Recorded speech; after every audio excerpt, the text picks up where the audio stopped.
Hello and welcome to another episode of Invalid Entry. My name is James Taylor and today we're going to be building a new system.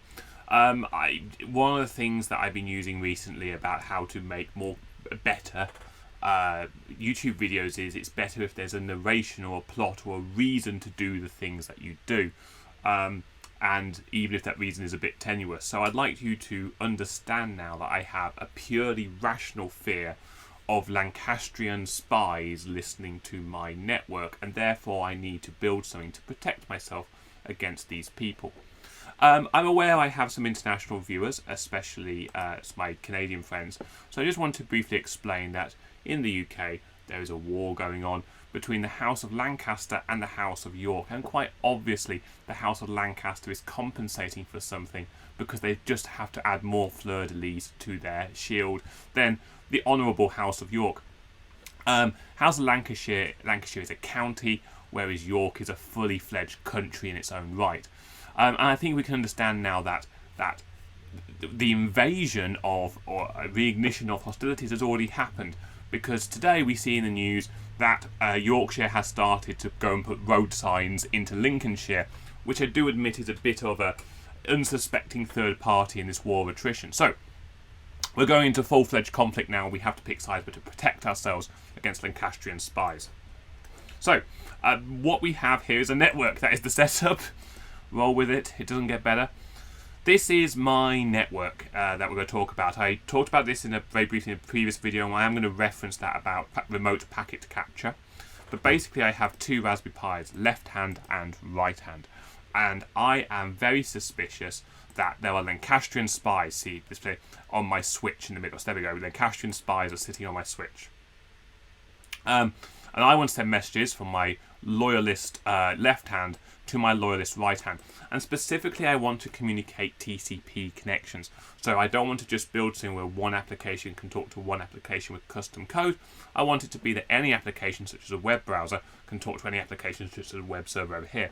Or maybe something over here such as a web server can talk to a MySQL database or something that's sitting over here. I don't want to modify every application to use my own system. I want them to use the networking stack, the OSI networking stack. So what I'm going to do is I'm going to make a clear connection going from here all the way through to here. And the obvious answer here, well, is maybe not the obvious answer, because you might say, well, you can still communicate securely between these two places using technology such as TLS, which means anyone listening won't be able to understand the traffic, but they'll still be able to see that the traffic did happen. And they'll be able to see what ports that traffic happened on as well, which means you are leaking meta information. For example, if it sees TLS traffic from here to here on port 3306, for example, it means it's pretty confident that's a MySQL connection. You can also look at the bandwidth and see, well, every time I see a spike of traffic, that's a web request coming in because it's making MySQL queries. So you can look at information and begin to diagnose what's running on this box. You can see traffic coming in port 443 and then a spike of database and then traffic coming back out on that connection. So you can say, oh, it's a web server running here. So you can begin to diagnose information even if you don't understand the traffic. So I don't want to give any information away to these devious Lancastrians with their way too many fleur-de-lis. I'm going to make a connection straight from left hand straight to right hand. But I still want these things to have internet connections. They're still going to have these wires. The obvious answer here is go do something like this. Buy a network card or an extra network adapter for the Raspberry Pi, so you can just plug it in and give yourself lots and lots of internet.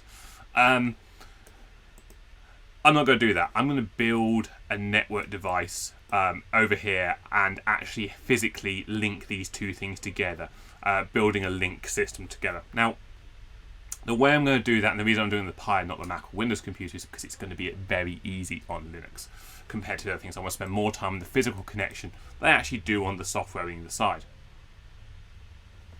The Linux network stack actually has a thing called a tap-ton device. Now, very briefly, if I show you guys the Wikipedia page for this, on the OSI stack, a ton connection, basically, or a ton interface, is a user space module in your computer, which basically receives IP packets, whereas a tap device receives Ethernet frames. And I'm going to use a ton one here because I don't want to mess around with Ethernet because I'm not going over Ethernet. And this is used for things like virtual private networks, VPN networks.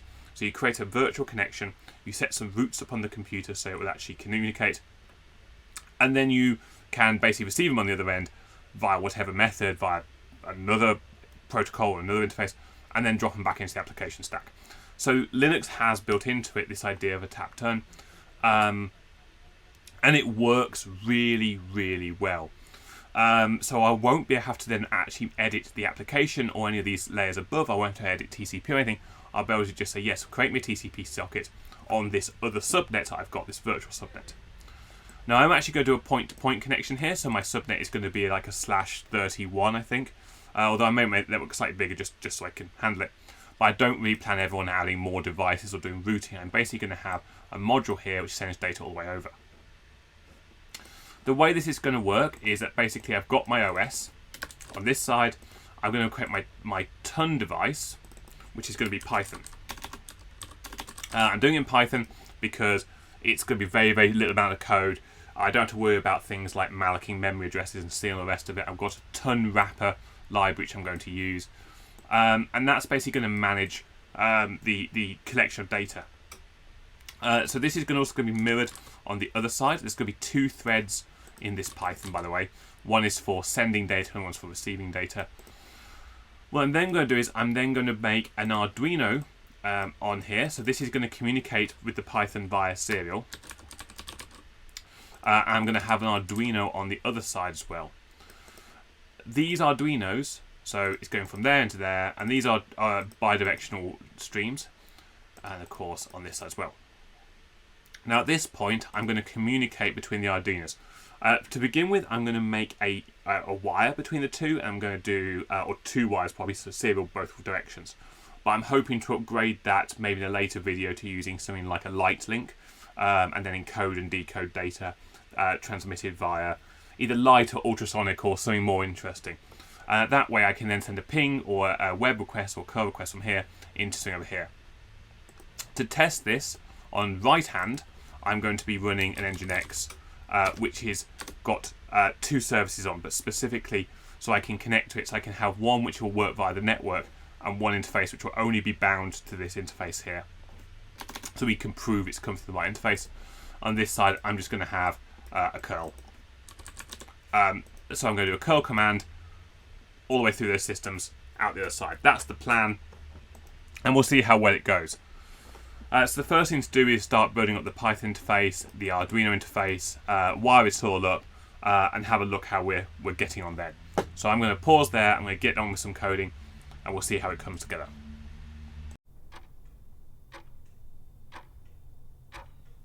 Okay, so let's do a very quick update.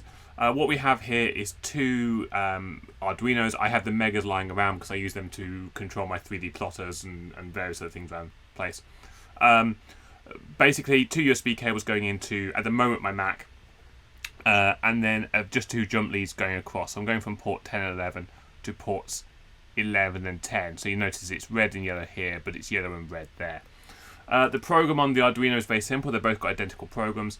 They both set up the USB serial cable first, and they import software serial, and then they set up a software serial on ports 10 and 11 on read and write. And of course that cable swaps them over so that the write on one becomes the read on the other. So data going in and out, very, very nice. We basically set up the speeds and default speeds. I'm not doing anything fancy. It is a little bit slow, 38k bits, not bytes, remember. So we will probably see some performance problems on this, just a few performance problems. And then all we're doing in here in the loop is we're checking if there's data available on the blue. If there's data available, we read it, and then we write it to this stream here. And then we also check if there's data available. Actually, sorry, we check if there's data available on the wires first, and then we write it to the serial. And then we check if there's data available on the blue, and we write it to the wires afterwards. It doesn't really matter which one goes first. To prove this works, I have a very, very simple serial interface here. Let me get rid of that message, which is basically taking the sys arguments, 2 sys arguments. One is a letter to send, and one is the reading. And what I can do very quickly is bring in this one and this one here, so I can then run these. So that's waiting, and then they're both, when they both connect, you can see those messages are transferred to each other. Just to prove that is working, I'm going to send my initials are J, and I'm going to send a T back. So you should see J's appear over here and T's appear over here. If I run that on both, you can see those messages are being transferred rather quickly. So now the mission is to replace this code here with tap ton code or ton code on the actual pies, plug these into the individual pies, make sure they cross wire, and we should be able to start actually connecting up the network between those two things.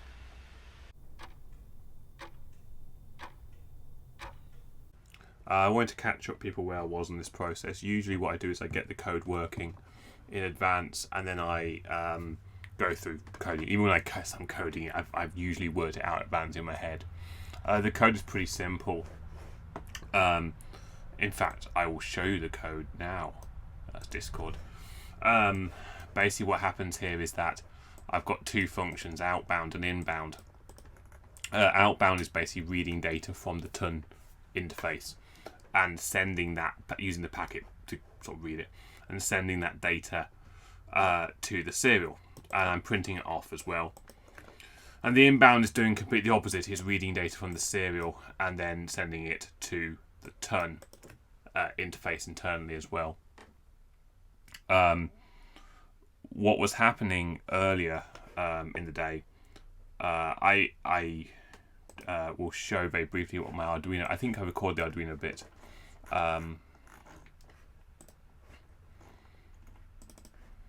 This is what my interfaces look like.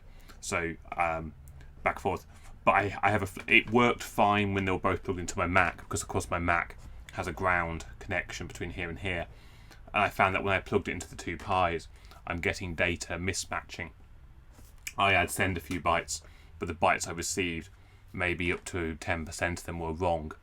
And I suspect that's a grounding issue. I've seen it before when you don't have a consistency of what ground is or what zero is.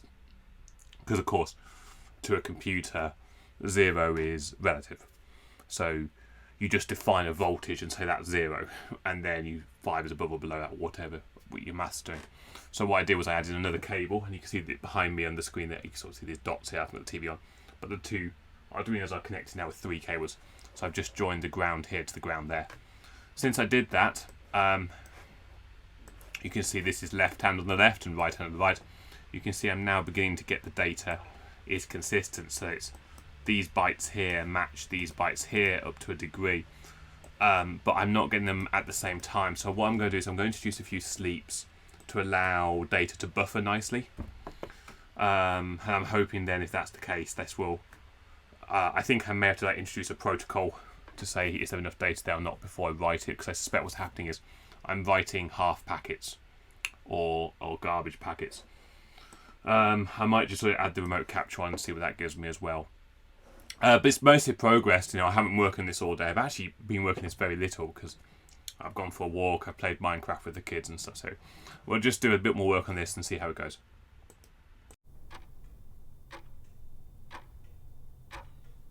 Okay, so quick update. The top line is bytes I've sent, and the bottom line is bytes I've received. And there's been a massive improvement in terms of I'm not getting bytes wrong, whereas before, without the ground wire, the values were wrong, right? Just plain out. But now what you can see is that I'm blatantly missing bytes. So the top is what I sent, the bottom is what I received, and I'm missing enough bytes here that the packet is useless. Like you need a better transmission rate. I can drop a few bytes, and TCP and things will resend those packets. But I can't drop this many bytes because I don't get a single packet. If I drop a byte, I think basically a packet's dead. So you need to lose less than 1 in 1,500 bytes. Preferably much less, more like 1 in a million. As you see, this is terrible, and that's just the first bit. If I go across, you can see there's a distinct difference in the length of these strings. Even above, there's a distinct difference. Bizarrely, they're always kind of the same, so I don't know. I don't think this is a buffer thing, but I'm going to look at that now and then see where we get to. I also am a bit worried about We'll have to see. I think we'll just have to see at this point.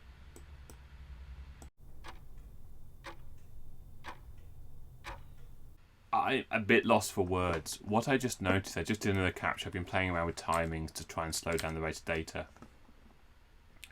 This is a recent capture. This is an early capture. What I noticed earlier was on the 2S sampled, they both finished at the same point in time, which is interesting. Coincidence, possibly. The one I just ran, this is different data. You see, is a B9 rather than E5. But they're missing exactly the same bytes, i.e. the byte index is the same, it's missing. This one isn't, but arguably this FF is actually that FF. And therefore they're missing the same bytes. So here, that 08, 08 is that 08, and so on. That's weird, because for that to be consistently true, and it seems to be, what's weird is that I get 5 bytes, 3, 2, 3, 5 bytes, 3, 2, 3. Do I get 5 bytes here? Is that 5 bytes? 1, 2, yeah. 2, 3, 4. No, it's 6 bytes. Hold on a second. 6 bytes, sorry. And I better get 3 that work, 2 that don't work, 3 that do work, 2 that don't work, 6 that work.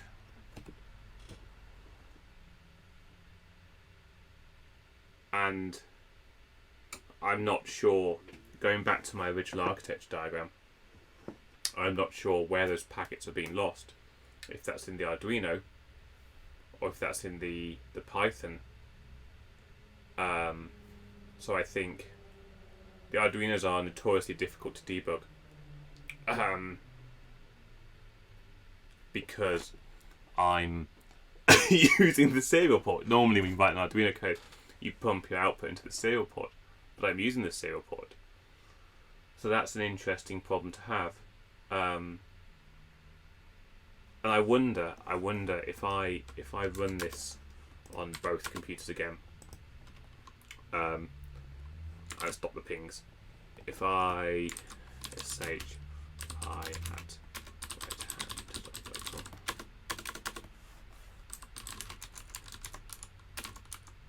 1.4, now they're coming in here and they're leaving here, which is nice. If I capture those, so this is the output of the right hand side, and this is the input to the left hand side. And notice I don't worry too much about that 1 byte there, which was captured separately. What's interesting here, 3 bytes, 2 bytes, 3 bytes,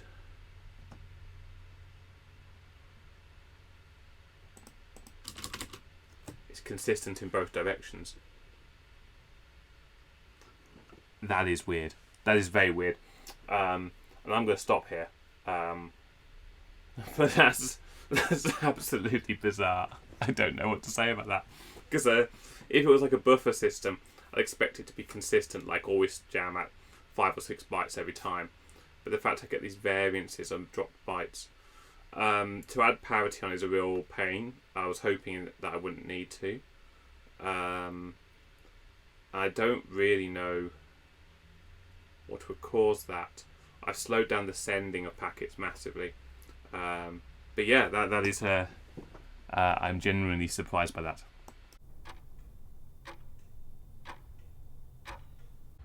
Okay, I have some really good feelings about this. I realise I've lost my window.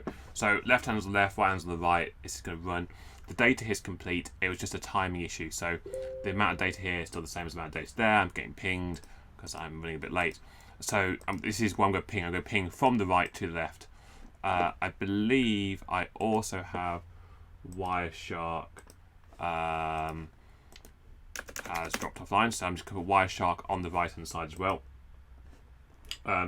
If it drops offline, you come back to this screen, and I just want to select the bottom one TAM pack cap. Same with the video, so that's going to start capturing now. It's not going to work because the ton is down.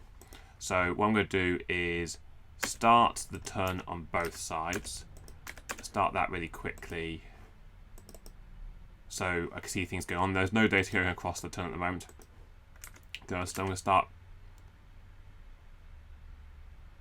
pinging now, and data is going backwards and forwards now, which is really interesting. I'm getting malformed packets, but I'm getting some. You see, that's the pings going out, and I'm getting packets come back, but they're not quite right. So I'm just going to stop that. I'm going to stop that as well, and we can sort of start looking at the packets. Now, what I suspect is happening is that I need to probably not print what I'm sending now, at least on one side, so I can actually start diagnosing. So I am getting data come back. Let me close both of these. But yeah, I need to now go into this a bit more and start looking at what looks like a ping request is coming in. And in fact, what I'm going to do is I'm going to run this again from the point of view of left hand. So I can do that really quickly here. Oh, sorry, that was on left hand. Sorry, that was on left hand. So actually what we saw here was the ping request coming from 0.5 being replied. So it should have sent a response back. There are some malformed packets here as well, which is possibly a second ping, but the fact it got a full ping is very interesting. Actually, or maybe it's the internal packet. But what we're seeing though is definitely data coming across enough that at least this tool can start to analyze it. So we're making a lot of progress. What I had to do in the end, just so people are aware, in case anyone does copy this ever, was I had to match these two numbers. I had a whole bunch of problems this morning where because I took them down to flash them, I had mixed the wires back so they went on transmit receive, but these two numbers need to be matched, otherwise you get a buffer error in the middle, so you can't read on one faster. The serial buffers on the device, Arduino, was losing bytes, individual bytes. With that in place, I think we've got better quality of transmission, but I've got to do a little bit more testing to find what's going on. But this is a massive amount of progress this morning, and I'm really excited. It's actually Monday morning now. I was working this on Saturday afternoon. It's Monday morning now, so I'm going to head back inside and have a good day. I'll have my day off because it's half term. So I'm actually going to go out to the Norwich Science Festival because that's always a good laugh. And I will see you all later for an update. I'm very hopeful this actually works. I'm going to go back to this. I'm getting pings. So that is pinging across Arduinos. There's a lot of little things here. Basically, the quality of the link isn't very good. It really makes you appreciate the quality of an Ethernet. And you think about the speed. This is 200 milliseconds. Even 10 meg was faster than that connection. And now we're at like 4 or 5 gigabit Ethernet connections. We're putting gigabit over power lines, which is even more impressive than what I've done. The reason the speed is so slow is partially because I've got quite a few sleeps in to cause my threads to wake. Because I'm using Python and the way I'm looking at the serial devices, I'm not actually being very performant on this. But fundamentally, that is a working network card. I'm pinging from right hand to left hand, and if I go over here, at the same time, I can ping behind my screen here. I can ping, so I can ping from left hand to right hand and back. And interesting, these times look lower. That's because I'm not pinging the network. I'm actually pinging the network. There you go. That's better. So I've actually got interactive pings going through. I can delete all the printouts now, which will give me a little bit more performance, but it won't be much better than that. What's really interesting is I can then actually also curl at this point. 192.168. Behind here, this should be working. You see all these pings going through. It's nice. If I now ping 192.168 1.5, call that.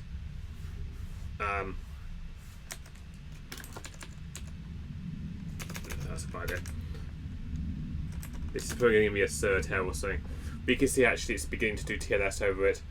Although it's erroring a little bit, so I've got to look at the packets.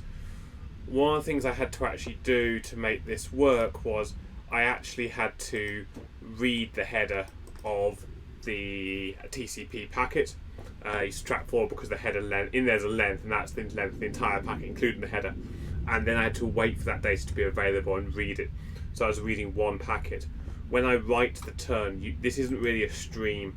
It seems you have to write a packet at a time to the turn. You can't write. And I wonder if there's something going on in the interface where this is closing a packet off. So you basically have to write a packet into the turn at a time. So I was writing either like half a packet and the other half the packet, and the network stack was going, these are malformed packets. So it's like this is a malformed packet followed by just garbage. The second problem I had was, right, there's a whole kind of thing here, converting the integers, all that kind of stuff. So yeah, I'm very, very happy. I'm very happy ping is working now. This isn't very good, by the way, because here there's like, when I get a packet, it says the packet's going to be this big. I then wait for that much bytes to be available before I process it. And ideally I wouldn't. So this is a bit of a DOS attack already, because I could send a packet over the network saying, hey, there's going to be 40 bytes, and then send nothing else. And that would then cause some headaches. But I think the fact that I've got pinging working means I can certainly move on a bit with this project. But effectively what we have here is made a network card that can transmit TCP packets between two computers. This took me longer than I thought. I got very bogged down in serial problems, which wasn't. I thought this project was going to spend a lot longer on the turn element, but actually the library, the tap turn library I used, made it very, very easy. I didn't do any work with it at all. In fact, if there wasn't any work there to do, and I just looked at what the library does, because there's a Linux set of commands which make the tap turn device, and it's just a file descriptor. You just pick up that file descriptor and start reading and writing to it. So, in a lot of respects, we're standing on the shoulders of giants, really are. Anyway, I'm going to call it. I'm going to call it a success. I think being able to ping over a section would be good. I would like to extend this a little bit more and actually do some web pages of this. I might do a very, very short follow-up just to prove it, or I might just post it on my blog down below. I will share this code. I will put it in the system. I've just realised I'm running out of battery because I didn't plug my battery charger in. So I better do that. I'm going to wrap it up there. So thank you very much. If you enjoyed this or had any ideas, the next video, by the way, there will be a follow-up video, because I'm going to replace the cables with something else, like light, like a laser or something like that, to make it even more secure. But that will be in a follow-up video, and that's it for today. Thank you very much. Pleasure as always, and we will see you in the next video.